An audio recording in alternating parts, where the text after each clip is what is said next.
everyone, this is Miss Anne and welcome to another Fairy Tale Friday. You'll see behind me, this week we are learning about fairy tales. This is the sign for F is for fairy tales. Today we're learning about Rapunzel. And so I'm going to be reading from a book that we have called The Child Fairy Tale Book by K. Karawa. And so this is pretty close to the original adaptation that I found by the brothers Grimm, who first wrote this in one of their fairy tale books. So this is Rapunzel. And you guys might know Rapunzel a little bit if I show you this picture. Yeah, she's the one that lives in the tower, has the long hair, and if you've seen Tangled, you pretty much, kind of know the Disney version. But this might be a little different. So, we start with Once Upon a Time. There lived a man and a wife who had long wished for a child. These good people had a little window at the back of their house that overlooked a magnificent garden filled with flowers and herbs, but the garden was surrounded by a high wall, and no one dared to enter it because it belonged to a powerful witch, who was feared by all. One day the wife stood at the window and looked down at the garden. In one of the vegetable beds she saw the most beautiful lettuce of the kind called Rapunzel. It looked so tempting that she longed to eat it. Now in the original, they call it rampion, which is a type of vegetable. Every day that followed, she looked out her window at the fresh green lettuce, and the more she looked at it, the more she longed to eat it. Soon she began to look pale and miserable, because her craving was so great. "Dear wife, are you ill?" asked her husband. "Oh, husband," she answered, "if I do not get some of that fresh lettuce, I know I shall die." The husband, who loved his wife dearly, said to himself, "Whatever the cost, I must climb into the witch's garden and fetch some Rapunzel." So at twilight the man clambered over the wall and picked a handful of lettuce, which he brought promptly to his wife. She made a salad which was so delicious that she craved even more, and so the next night at dusk the husband scaled the wall again. This time the witch was waiting for him. "How dare you climb into my garden stealing lettuce like a thief?" she said angrily. "You shall pay for this." "Please have mercy," cried the man. "My wife longs so much for the lettuce that without it she would have pined away and died." The witch's anger was softened a little. "If it's as you say, then you may take as much as you like," she said, "but there is one condition. You must give me the child your wife will soon bring into the world." The poor man was so frightened that he agreed, and no sooner had his wife given birth to a child than the witch appeared and took possession of the tiny girl, whom she named Rapunzel.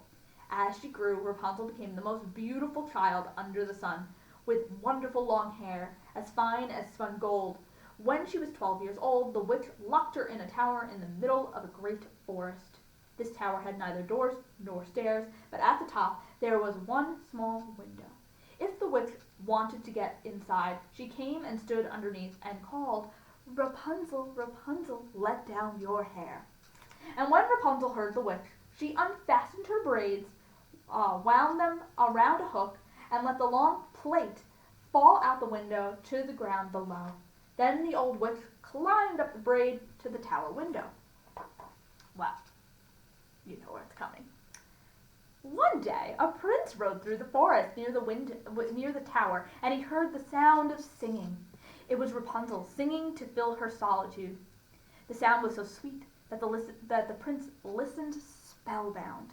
He wanted to see who sang so wonderfully and followed her voice to the tower, but he could find no door, so he rode away.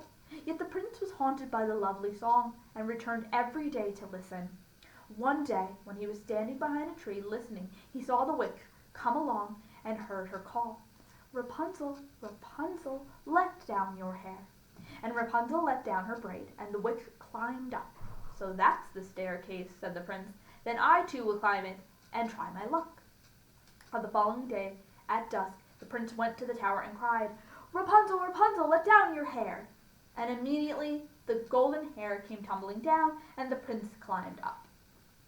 At first Rapunzel was terribly frightened when the prince appeared. Aside from the witch, he was the first person she had ever seen. But the prince spoke kindly and told her how her singing had touched his heart. And soon Rapunzel lost her fear, and when he asked if she would take him for her husband, she thought, "He is kind and handsome, and will love me better than my old godmother," and so she said yes. Then she thought a moment and said, "I will need a way to escape from this tower.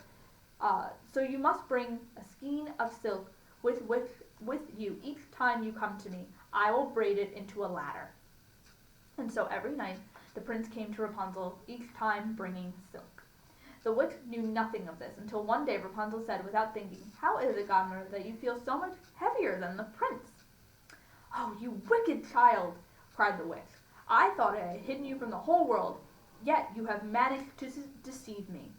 In her fury, the witch seized a pair of scissors and snip, snap, cut off Rapunzel's beautiful hair. Then she took the girl to a lonely desert, where she left her to live in misery. That night the witch returned to the tower. She fastened Rapunzel's braids to the hook in the window frame, and when the prince came and called, "Rapunzel, Rapunzel, let down your hair," she let the braids down.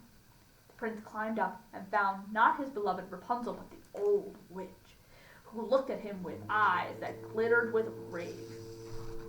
"You came for your lady love, but the pretty bird has flown, and its song has been silenced. The cat caught it, and will catch your eyes out too. You will never see Rapunzel again." The prince was filled with grief, and in his despair he jumped from the tower. He landed safely in a bush, but his eyes were pierced by its thorns so that he was blinded.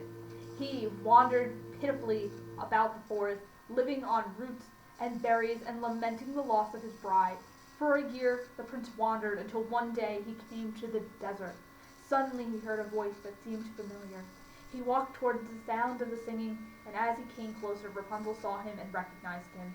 As she put her arms around his neck and wept, two of her tears moistened his eyes, and they were magically healed, so he could see as well as before. Then the prince led Rapunzel to his kingdom, where they were welcomed with joy and lived happily for the rest of their years. And that is the end of the story of Rapunzel. A little different than you might remember some of the, the Disney versions.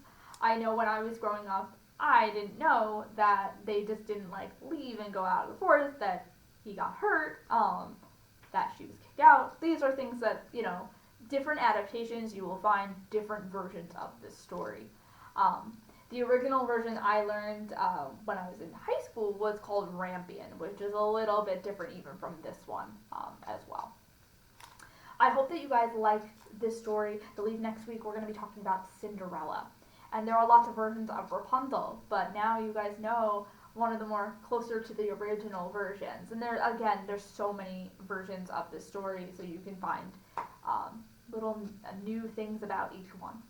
But we hope that you guys enjoyed this week's Fairy Tale Friday. Until next week, stay home, stay calm, stay safe, and we'll see you guys very soon at our library.